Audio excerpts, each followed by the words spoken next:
Namaste, Masha here. Welcome to my channel. I am coming to you today to share with you my collection of dogs by Grimaud, a card publishing company based in France. Some of the dogs that I will be sharing with you may be very well known to you, and others maybe are the ones that you are less familiar with. So the dogs that I have prepared to share with you today, my entire collection by Grimaud, those dogs represent a variety of systems of cartomancy. And as you can see from how I titled this video, Cartomancy Systems Aplenty, today we will be briefly chatting about those different systems of cartomancy that, well, some of them I've been familiar with for a while and some of them I only recently came across and discovered. As you probably have guessed by now, I have developed a little partiality towards Grimaud publishers. Well, mainly because of the variety of the dogs that they offer, and most of those dogs are available now outside of France for us to study and enjoy. So let's now turn the camera around and have a look at all of those dogs that I'm so excited to share with you today. So when we speak about Grimaud, we refer to one of the oldest card publishing companies in the world. It was founded in Paris in 1848 by Baptiste Paul Grimaud, and throughout the time Grimaud changed its ownership until they became a part of the larger Cartomancy group in 2014. And Cartomancy, of course, is known as one of the largest publishing houses, card publishing houses in Europe. But the French division of Cartomancy group remains Grimaud's parent company. We see initials BP Grimaud, as you can see here on this box, and on the front of the box of Etea BP Grimaud, Baptiste Paul Grimaud, along with in the logos of the most recent releases of their dogs, along with, of course, the copyright that we find on the card. So the name Grimaud continues its existence as a time-tested and very well respected and still popular brand. When it comes to a variety of dogs published by Grimaud, Ancient Terreau de Marseille is possibly the most well-known among card readers around the globe. I have a vintage 1977 version of it, along with the most recent and affordable reprint of it, which I got from Amazon. So Ancient Terreau de Marseille is a full deck of 78 cards containing the cards of the major and minor arcana, which has been actually published by Grimaud brand since 1930 in its different versions and its different colorations. For a long time, it's been one, if not the most popular Marseille Tarot decks in the world, most likely due to its skilled distribution by the publisher. This tarot is of Tarot de Marseille lineage, of course, a creation of which is attributed to Paul Marteau. And while my intention is not to go into too much detail and history linked to this iconic deck, I still wanted to mention that Ancient Tarot de Marseille is believed to be based on a tarot by Lecourt by some, or being a reproduction of Nicolas Convert by others, not to mention a questionable probability of its link to our new tarot. Now let's just have a look. I'll show you the vintage copy that probably you can still get a few on eBay, but they become more and more expensive. I keep mine in Kelly Bear pouch.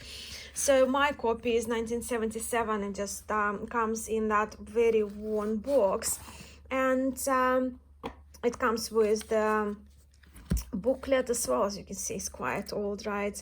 So the booklet is in two languages, in English and in French. But one of the things that I really love Grimaud Tarot, but what I don't appreciate, and I don't like to have English titles on my Tarot de Marseille decks, but that was the deck that was available on eBay at the time of me purchasing it. And High Priestess, again, not a big fan of it, and the Death card has also, well, firstly it has the name, but also English name everywhere, the Tower of Destruction. Not a fan of this title for La Moisson Dieu. And yeah, so just some of the cards from this deck in here. So as we can see, 1748 on 2 of coins, so that's the reference to Arnaud Tarot, but again, it's unlikely that this deck even was based on Arnaud Tarot. But let's have a look at the new edition. I actually love this deck very, very much. I only received it recently, and this one, they call it edition Trajectory. It's a new packaging for Grimaud deck, so at least some of the decks I'm aware of that are available. So it comes in a two-part sturdy box, really sturdy box. The booklet seems to be a little, well, yeah, it's a little bit more spaced out and on a nicer, glossier paper, but it's only in French, so you don't get English in this booklet. And the cards are in French, which I really love. So I'll show you the inside of the box if you're interested. The backs are, well, the same pattern backs in both of those decks. But yeah, as you can see that the card titles are all in French. The copyright is Grimaud 1980. But the cardstock is really nice. I really like this cardstock. It kind of reminds me of US Games cardstock.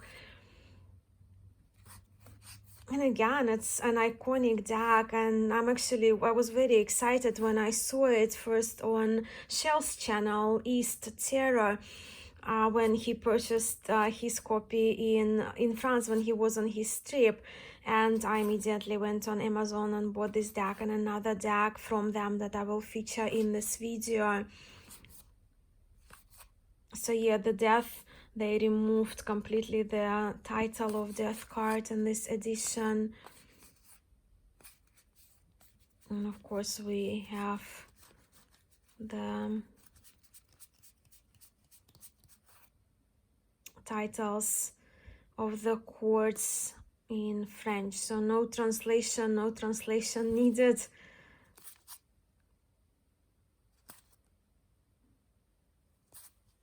I love this deck.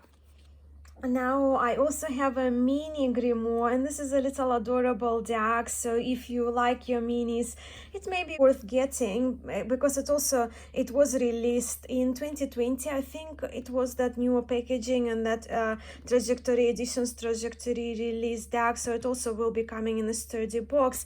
But mine is the older version. Again I got off eBay, and well, the cards are, they're the same, right? So it's just the mini version, a tiny little version of ancient Tarot de Marseille. If you're curious, just a size comparison for you. So that's the original cards, and this one is the mini. So yeah, they are substantially smaller, but they're really cute. Now, next deck that I would like to share with you is the Parlour Sybil, and that's the English name for this deck. The French name of this deck is La Sybil de Salons. My copy is the vintage copy from 1969-1970. And from what I understand, this Parlour Sybil is the reprint of the first Sibylla deck dating 1827-1828, when B.P. Grimaud, Baptiste Paul Grimaud, commissioned J.J. Grenville to create the artwork for this also very charming deck. I got this deck as I absolutely love illustrations by J.J. Grenville, and it was so exciting for me to find out that he was the creator behind both the parlour sybil and le petit cartamancion dag. I got the petit cartamancion first and later managed to find the vintage la sybil de salons. The artwork in those dags, as you will see in a moment, overlaps, although the suit references differ from card to card. So this dag, parlour sybil, has 52, well, it has 53 cards, right? So 52 with plain card inserts and an extra card which is titled the Parlour Sybil, La Sybil de Salon. So you can see this deck is in 2 languages. So we have the blue color for the English references, and then of course we have French at the bottom.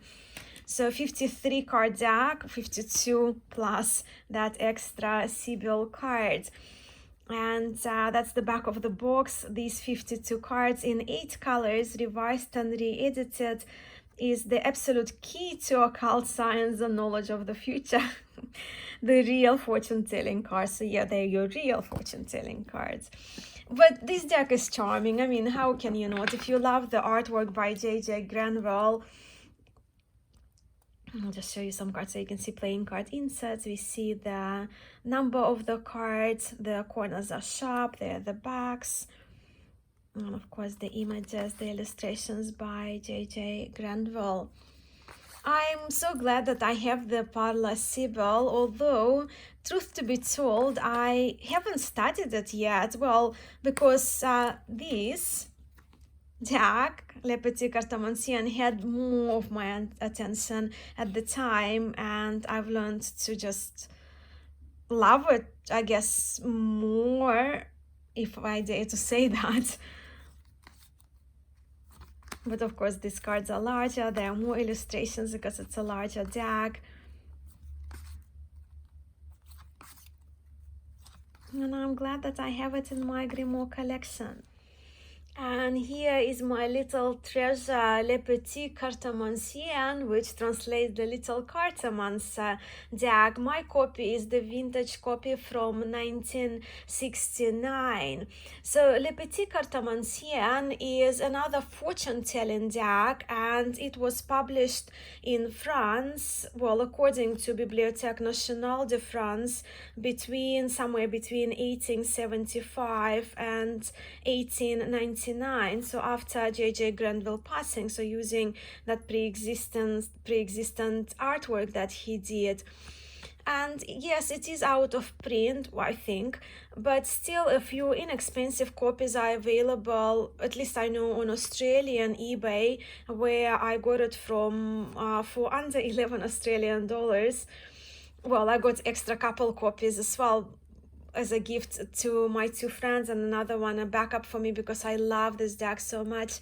I find this little deck rather special and adorable. So I've showed you some of the cards as well while I was talking, but as you can see, it just comes in a tag box. And it did come with the little leaflet all in French, which I now have translated for myself. And in the deck there are 36 cards, and as you can see, these cards, they have plain card inserts, right? And we have the title of the card in French, we have the copyright of Grimaud,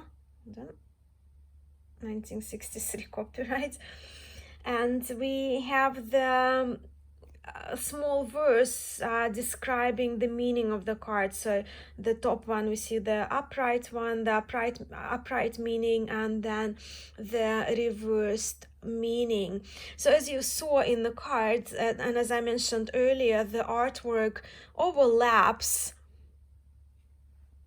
with Parlour Sybil, J.J. Grimaud's illustrations, but the suit references, they correspond to different illustrations in Petit Cartamancion. And of course, as this deck is petit, it means that the deck is less than 52 cards. It's a 36 card deck. So what happened here, we are losing our pips from 2 to 5. Also, because I love this deck so much that I created myself a little reference sheet to read with. So what I did here, I'll just show you. I I wrote all of the cards, right, and the suits, and I did translate the titles of the cards for myself, and the verses, the upright card meanings, right, references, and the reversed ones. And also from the little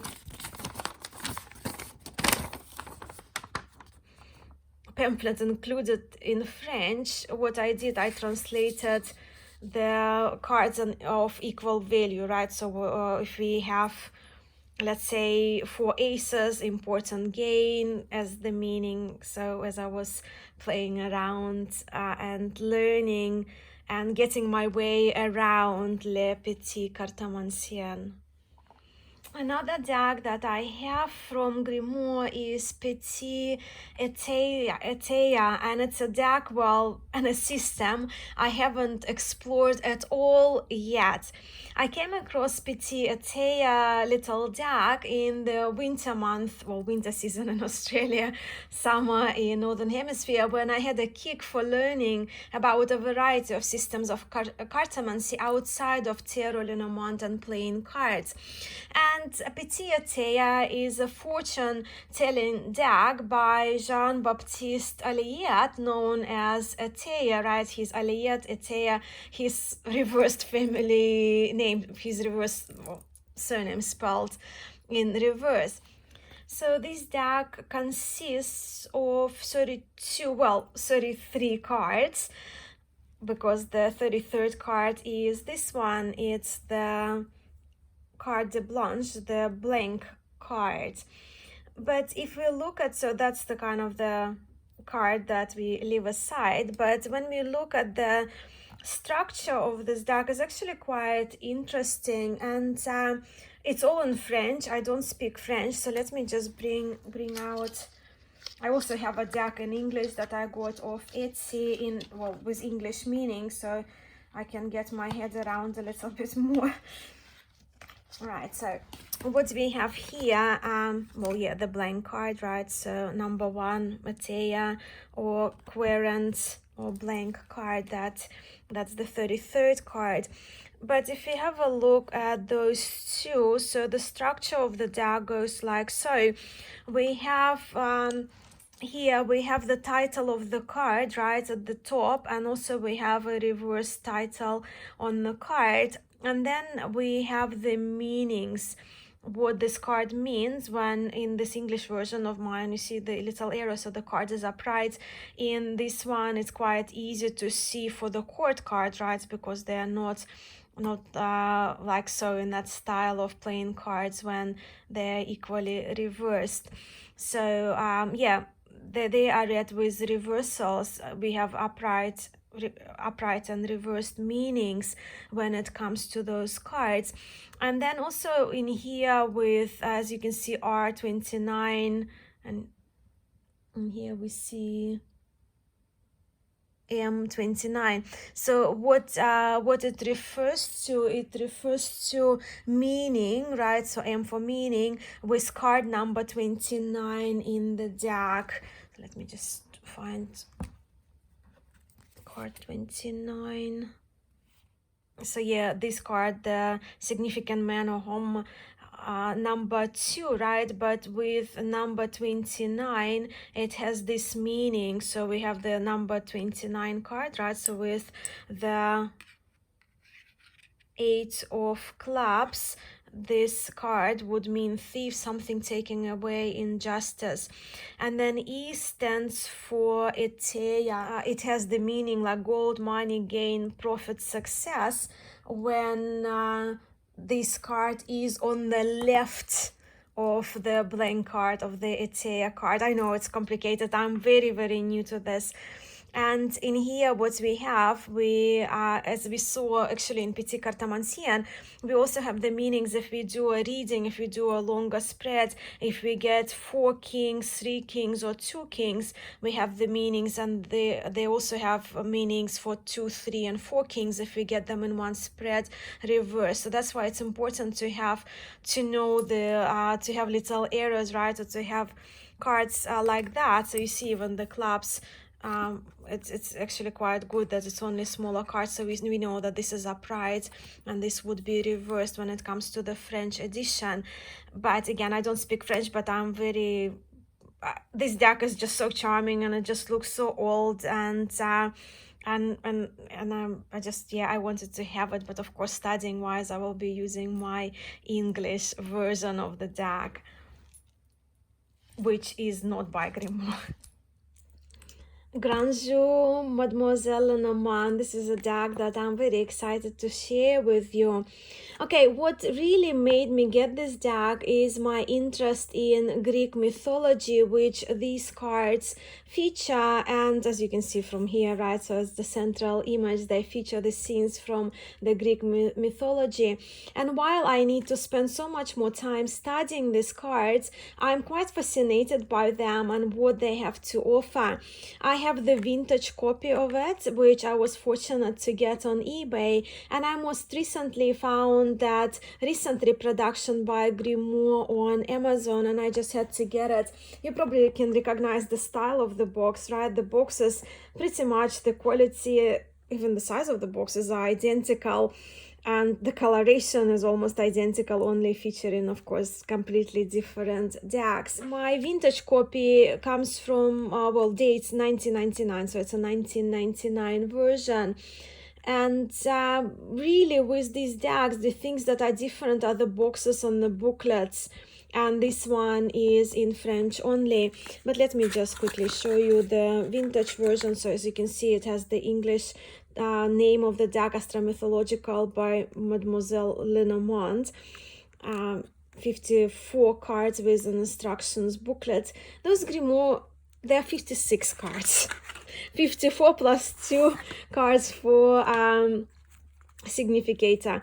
But what's the advantage of the vintage copy? And of course they used to be quite pricey, but I don't know, maybe with the reprint of Grimaud Lenormand they have become a little cheaper. Sorry for the doorbell, I had an exciting deck delivery.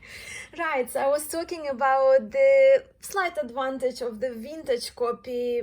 Well, if you're only beginning to learn Grimaud Lenormand and if you don't have any other resources, because it came with the booklet, which was both quite substantial booklet, right? So we have like 31 pages in English and the other side is in French. So for me, it was a really good starting point to do a little bit of reading on Grimaud Lenormand. But again, the more recent, the current version of it is wonderful. Like, I mean, the box is sturdy, it's really nice, and you probably recognize the similarities between the Ancien and Terre de Marseille, and that's again the edition trajectory, that the colors of the boxes pretty much the same, right? The sizes of the boxes are the same, the quality, the sturdy boxes. So I am all for it. Good on Grimaud to bring out that nicer, sturdier packaging, and the cardstock. I actually do like the cardstock as well. So again, two-part box that I'm not going to go into depth, but the booklet is only in French. So again, it's a bit of a kind of a, I guess, slight disadvantage, but again, there are some, not plenty, resources available. And this deck came even with the velvet pouch. So as I mentioned, Grimaud Lenormand, 56 cards, right? 52 cards that feature the plain, 54 cards, sorry, featuring plain card inserts like a plain card deck, and 2 extra cards that are significators. But the cardstock is actually very similar, if it's not the same as the vintage copy. Let me just compare. Now the vintage is slightly thicker, by 5 cards thicker. And the coloration maybe slightly different, but again, I am not bothered by it at all. I'm just excited that now Grimaud Lenormand is available at a very reasonable price. Well, I got mine. I was very fortunate to get it at a reasonable price because I'm very excited for more people to learn about this deck. When it comes to the deck structure, it's actually quite unique and nothing like I've ever seen really. It may seem complex at first, but as I read through the book that I have, it's actually simpler than it looks, especially when doing smaller, like 3 or 5 card draws when it comes to reading Grand Jeu. So what we have here, we have the playing card insert on the upper left corner. We have a letter here, but on some cards, as you will see, we also have a geometric symbol under the letter. And then in the middle, at the top, we have astrological references, right? So we have a constellation. The middle image is the scene from a Greek mythology. I also wanted to mention that these 54 cards, they're divided into 5 categories, which I will omit here to save us the time.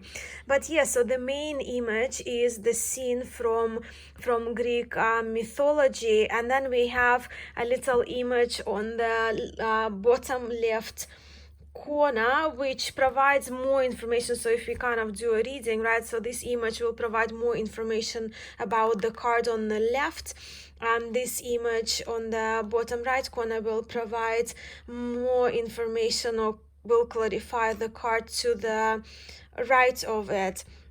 And then in the middle, we always have flowers on all cards, as either flowers or floral arrangement. So that's the kind of the structure of each card.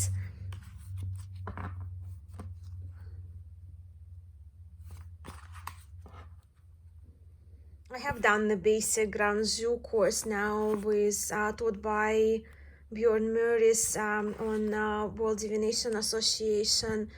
And I really enjoy it, but I just need more practice with this deck. But I do find it unique, and I'm quite fascinated by it. But also, for me, it's, if I have an excuse to read more on Greek mythology, all the stories, I am all for it. So this is Grand Jeu, julinamont.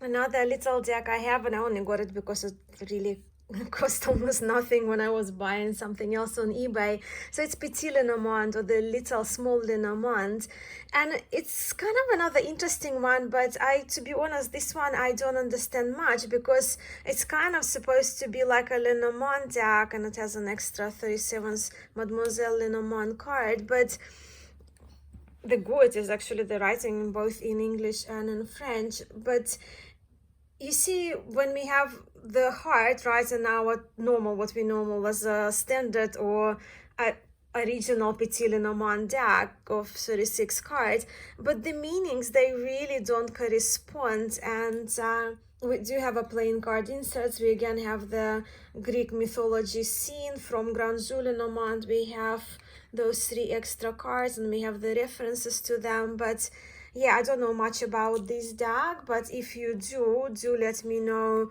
because this one is one of those that doesn't make much sense to me yet, at least, because of how the meanings, because I love Julinamont, you see, I love Julinamont, and I guess I probably already expect, you see the clover, because there are no clover, anyway. Not what I know of as a julinamont deck, but again, it's in my collection, and maybe one day I will figure out what they were trying to achieve with this one. All right, we have 2 more, and this is Oracle Berlin. This is the most recent deck in my Grimaud collection, my most recent addition to my Grimaud collection, and the one that I'm actually quite curious about and excited to explore.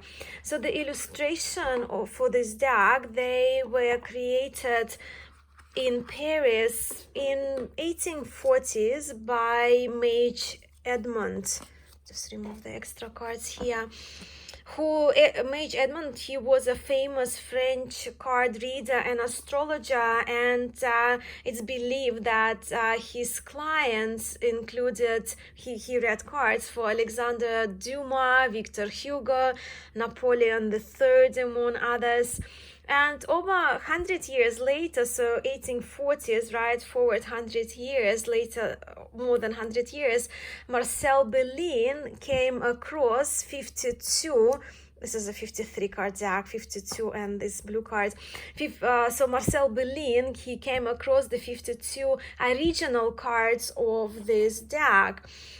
And in the early 1960s, he published this oracle under Belin oracle name, adding the 53rd card, known as the blue card or a magnetic card, and naming the deck after his adopted name Belin, hence oracle Belin. Marcel Belin himself, he was a Parisian professional card reader and a popular and respected medium whose nickname was the Prince of Seers. So yeah, Marcel Belin, he didn't illustrate Edmond's card, but he was responsible for bringing them out into the world. So this oracle has a set structure, and we have the blue card, right, that the one that Marcel Belin added, or the magnetic card, along with cards number 1, 2, and 3, and the cards also, they have the titles that they are in French. So we have the blue card, we have the key, the key card, the men's star, the woman's star cards, and they're different from the deck because these ones can be seen, right, as the significators there. So 53 cards, subtracting 4 cards, it leaves us with 49 cards, and these remaining 49 cards, they are split in 7 categories representing and referencing 7 planets. So 49 divided by 7, right? So 7 planets with 7 cards assigned to each planet. So we see kind of more gold yellow symbol here for the sun. I'm not going to name the cards for you. So we have those 7 cards for the sun, and then we have the kind of more dotted, shimmering dotted whitish symbol here for the moon, and we see the crescent moon as well. So we have 7 cards for that. And then we see next one is so kind of mosaic, multicolored Mercury, greenish reddish dots there for this, I guess, suit, planetary suit. And then the green one represents Venus, Mars is red, Jupiter is blue, and then we have dark gray for Saturn. And as you can see, these cards, they are inclusive of a variety of symbols, objects, animals, elements, colors. And I myself, I love these almost childlike illustrations in this little deck, and I must feel quite excited about gaining experience reading these cards. And I'm curious what you think of them. And the last deck that I'm sharing with you today is Tarot de Paris. This one was a gift from my friend Mindy, and while it's not really branded by Grimaud as such, I don't think, and I haven't researched much, but it was printed by Grimaud, as we can see here at the bottom, at the back of the box. So what we have here, Tarot de Paris, I'm just translating from what I understand, early 17th century game, collection of the Bibliothèque Nationale, so collection of the National Library of France, and edited by André Dimanchet and made by master card maker Grimaud. Yeah, that's the cards. I love this deck. It's one of the earlier decks, but let me just take the cards out. So we have the little info card that states that this deck was created in Paris in the first half of the 17th century. And while this tarot does not follow Tarot de Marseille pattern, it truly is a very special deck, as it remains one of the oldest preserved complete decks from France. So we have like around mid 17th century, right, 1650, we have Noblet Viville, and we have Tarot de Paris also joining this list, although it's not the Marseille pattern, right, or Marseille style. But look at this fool, his own face. And well, I have 2 of coins. This deck also is considered anonymous tarot, because normally in the historic decks we do see the name of the engraver on 2 of coins, and it's missing here. Gosh, I was trying my best to keep this video on the topic of just doing a deck collection video. But look, I can talk so much longer about each of the decks that I'm featuring in this video, as I'm truly passionate about really most of them. And Paris is one of my favorite cities in the world. But when it comes to Tarot de Paris, Tarot of Paris, I really find that this deck possesses quirkiness. Let's have a look here. And the charm, and I do love those borders in this deck. It has the card numbers. It has, to me, it possesses quite a bit of humor. And I like this deck so much that I'm actually quite comfortable to declare to you officially on my YouTube channel that Tarot de Paris has become one of my most favorite historic tarot decks outside of Tarot de Marseille lineage. So it's not a Tarot de Marseille, but it's one of my top favorite decks, historic decks outside of Tarot de Marseille lineage. And funny enough, my favorite Noblet deck was created in Paris, and so is Viville. Now I'm so curious and will be so grateful to hear from you. Do you have any of those decks that I featured in this video? Are you familiar with any of these systems of cartomancy that we chatted about today? Are any of those decks spark your interest and look appealing to you? And if you would like us to dive deeper into either of the featured decks, and the systems with me on my channel, please do let me know in the comments below which you would like us to learn a little more about first in my future sources and resources feature or series on my channel. That's all from me for today. Thank you so much for spending this time with me. Sending much love and light your way. Namaste.